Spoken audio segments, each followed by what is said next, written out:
Hi everyone, this lesson is for 11.2, distribution of data. Okay, so the first thing you might want to do is pause the video and fill out this information in your notes. This is shapes for distributions of data. So picture you gathered some data and you graphed it.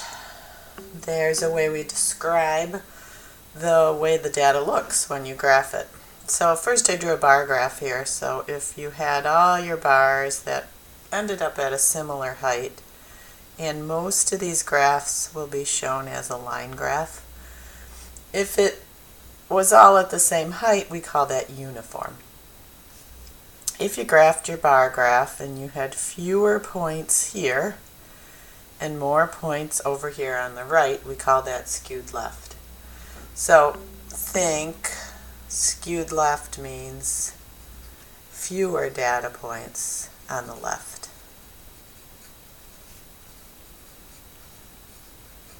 Okay, so skewed left does not mean there's more data on the left. It means there's fewer data points on the left. Skewed right means there's fewer data points on the right. The other way I remember this is I think of this as the tail, the skinny part. So the tail is on the right. And then uniform, we're going to look a lot more at this in 11.3, but uniform is when most of your data falls right here in the middle, a little bit at the high end, a little bit at the low end. Oftentimes grades take this shape. Most students do somewhere in the middle. You have a few who do at the low end and a few who do really well at the high end. Okay, so now we're looking at some scenarios and we're going to think of the most likely shape. So the first one is number of absences Mr. Kelly had on his first hour for 1 week. So first hour, well, if you just glance at this, you can see as the week goes on, the absences are increasing. And you could actually graph these points, right? Monday, Tuesday, Wednesday, Thursday, Friday. And then you could go, I'm going to do 2, 4, 6, 8. And then you could just plot them. So on Monday there was 2, on Tuesday there was 1, on Wednesday there was 5, on Thursday there was 9, on Friday there was 8. So you can picture if these were bars, you are definitely fewer points on the left. So this would be skewed left.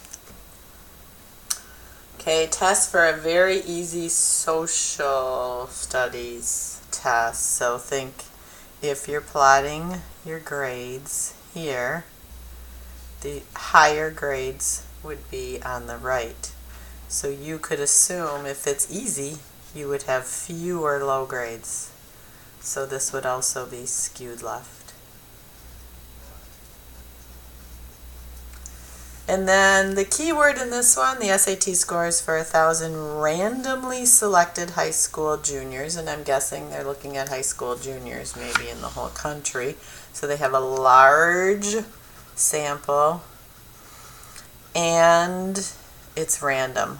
When you have a nice random selected sample, you are likely to get a bell-shaped distribution of your data. Alright, let's keep going. So these are some your turns. So I would try those. Pause the video, try those, and then come. Oh, these are the ones we did in class. Well, I guess you can't try these. I'll tell you though, we did these in class, and we ended up with slightly more tall students. It depends on what hour you were in. So it would be something like if this was the height, it was just slightly more tall. So I would call this slightly skewed left. So less tall people. And then this one, the number of siblings that students, well, we just did it in one class had, so if this is your number of siblings, oh no, we graphed it the other way. Sorry, we did number of siblings down here, so this would be like 1 and 2. We had a lot of students who had 1 and 2 siblings, and fewer who had more siblings. So this was skewed right. Fewer data points on the right. Okay, percentiles, you can think where you are in a list of data points. So it kind of shows the position in the list. So you can think if you have a list of data points, we're going to think of the whole list as 100. If you were down here, you might be 20th percentile, which means you're above 20% of the people. If you're over here and you're 80th percentile, that means you're above 80% of the people. So if you were looking at height, if you were 20th percentile for height, you'd be taller than 20% of the people. If you're 80th percentile for height, you're taller than 80% of the people. I'm not going to read this. I'm going to let you do that because you can read. So this one, Johnny scored 87th percentile on his SAT test. What does this mean? Well, before we even look at the choices, I'm going to tell you 87th percentile on his SAT means he scored better than 87% of the people who took the test. Oops, 87%. Has nothing to do with his grade or the questions he answered. So it's not A or B. 87% of the students who took the SAT scored better than Johnny. No, he scored better than 87% of the other students. So again, picture a line. This is 0. This is 100. Johnny's way up here at 87. He's better than all of these people who took the test. Samantha's doctor measured her height and weight. So this is a U-turn, so try it. And pause the video, try it, and then come back and listen to it. Okay, so write a sentence explaining what this means. Yours might be slightly different, but it should be something along the lines of this. Samantha is taller. I don't know why my camera is doing that again. Samantha is taller than 60% of the girls her age. Is taller than 60% of the girls her age. Okay, so that's how percentile works. Now, in your notes, you do not have a great problem for doing percentile, but in your homework, you have one. So we did this percentile problem together in class because this is more like what you're going to see in your homework. I'm going to raise this camera up, see if I can get it to stop doing that. So if you are absent and you don't have this half sheet, you're going to want to get this and then fill this out. So what this is a list of test scores. And let's see if I turn my light on, if this will help. Let's see if that helps. Nope. So this is a list of test scores for some class, and I don't know if you remember this, it's called a stem and leaf plot. And so this means the lowest score was a 39. The next highest score was a 41, and then a 51. So you could take these and list them. The nice thing, so 61, 63, 67. The nice thing about this is it puts them in order from lowest to highest, which is what you need to do these stem and leaf, or to do these percentiles. You need your data points in order because you need to find the position.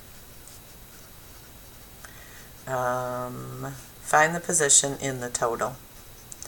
So we need to count these number of scores. So I've already done that for you. And the total, we call it N, is 31. So there's 31 scores. So let's look at the questions. I'll probably do the work for the questions maybe over here. Find the percentile rank of the value 61. So this is a score, 61. So first thing I want to do is find 61's position. So I'm just going to count. I've listed them here, so here you can see it's in the 1, 2, 3, 4th position. But here you would start from the bottom. 1, 2, 3, 4. So 61 is in the 4th position. So that's the first thing you want to find. I'm going to write it here just for note-taking purposes. And then what you do is you say it's in the 4th position out of a total of 31. You're basically doing a percent here. And we get 12.9. We're going to round that up. We're always going to round that up and call this the 13th percentile. So this is 13th percentile is a score 61, which makes sense. 61 is pretty low. And remember, this means out of the list of all the scores, this person only scored better than 13% of their classmates, right? If you get a 61, that's kind of low, so you should be low. This 98th should be a higher percentile. This person should have scored better than a pretty big number of people. So the first thing we want to do is find 98's position in this list. Now we have multiple 98s here. We're going to do the first one. 1, 2, 3, 4, 5, 6, 7, 8, 9, 10, 11, 12, 13, 14, 15, 16, 17, 18, 19, 20, 21, 22, 23, 24, 25, 26. So 26 position out of 31, right? That's pretty high. Put that in the calculator. You should get 83.87. We're going to round that up and call that 84th percentile. So this is 84th percentile. Now this one says what test score, so one of these scores, is the 10th percentile. So if you think about this equation we've been solving, we knew the position, we knew the total, we were finding the percentile.